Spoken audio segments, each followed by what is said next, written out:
Good day and welcome to Cyber CEO, where we talk about cybersecurity on a management level. Today, my name's Marcus Hugenschmidt. I'm the CEO of Jam Cyber, and today I would like to point out 5 things to remember to avoid being hacked, unlike Medibank and Optus. So we're going to have a specific look at how these hacks most likely were successful. We can actually debate if they, after all, simply because of the fact that there's pretty much no indication that any actual systems were breached. So the way it looks is that it's like most breaches these days, it actually happened because of people on governance failure. So as far as we know to date, Optus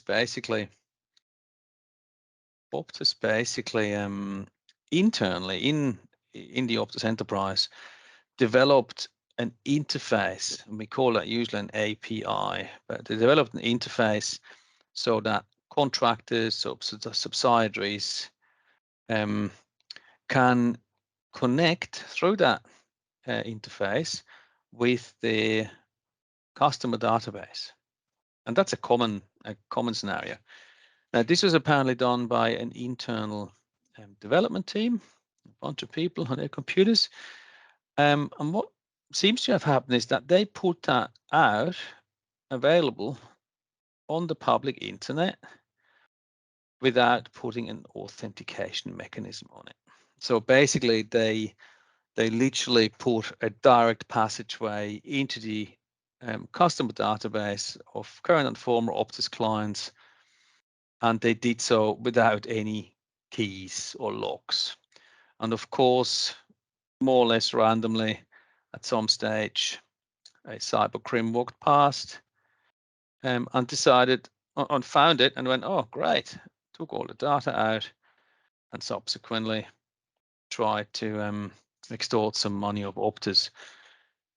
A similar, albeit somewhat different thing happened to Medibank. And so in every company, you have what we refer to as administrators. And these administrators, they have the highest level, they have the highest level of access to usually servers, but also associated databases and other things within a company's infrastructure.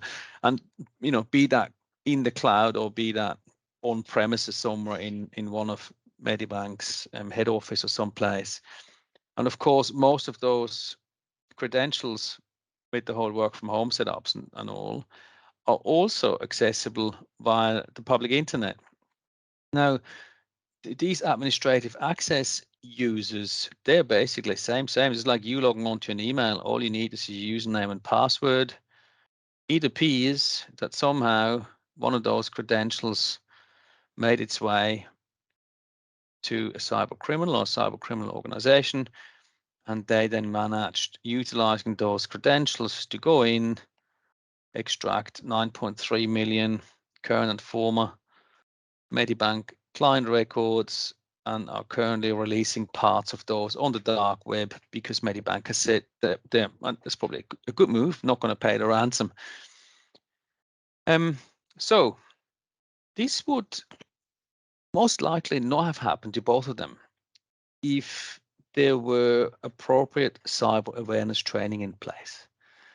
With 93% plus cybersecurity hacks or crimes being successful because of people error or user error or employee error, training your staff up to know what to look out for is absolutely critical.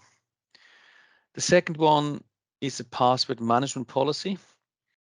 So, and preferably in conjunction with a password management tool, because passwords are ultimately, especially in a work from home and cloud enabled environment, the gateway to all your digital assets. They need to be managed properly. Same as you may manage your car keys or access to, I don't know, your safe, right? Like it's pretty much the same thing. especially when it comes to administrative credentials. You need to know who has them, how the distribution is working, and how reset mechanisms operate, for example, if somebody leaves the company.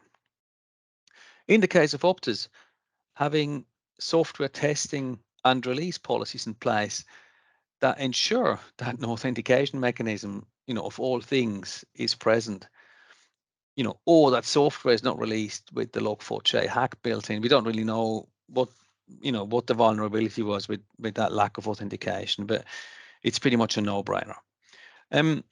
Another thing is, if your company has more than $3 million turnover, you have a legal obligation to notify to the OAIC that you have been breached. So being ready with your paperwork and have a data breach notification template, for example, so you can report in a timely manner. And I've added here communication.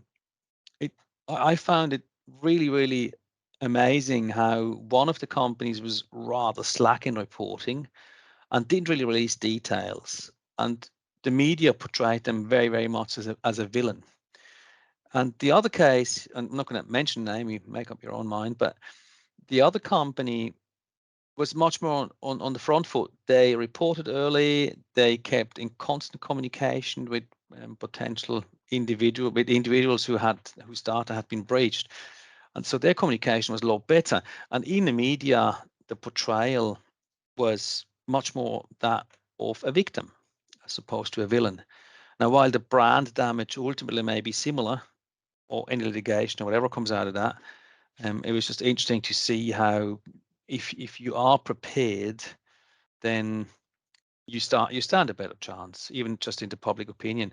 Now, these are all non-technical things. This is all governance, and there's a book that's been released a few days ago of the shortcomings of the last 20 years, where, because cybersecurity has always been looked at as a technical challenge, technically most environments are actually quite secure, but the ultimate downfall is people and governance. And that's also the reason why cyber criminals attack people, basically, or try to get people to do the wrong thing, because these are the vulnerable areas. There is one technical thing that wasn't implemented here, presumably. If it's as simple as getting an administrative username and password, and you can log into Medibank's core systems from outside the perimeter, like literally every piece of software you now use has free multi-factor authentication built in. So it's an absolute no-brainer. On top of that, I would completely eradicate phishing overnight, which is the number 2 threat. So here's a classic example of a technology that has just simply not been implemented, or so it seems anyway. What these two examples beautifully illustrate, though, is that in most companies today, the technology side of things when it comes to cybersecurity is actually relatively secure. But with an estimated 42 billion, not million, worth of damage to occur this year and next year in the Australian economy alone from cybercrime, it is the areas of people and cyber governance that need your utmost attention. And it's similar to maybe the OH&S or the move in the awareness in OH&S from the last couple of decades.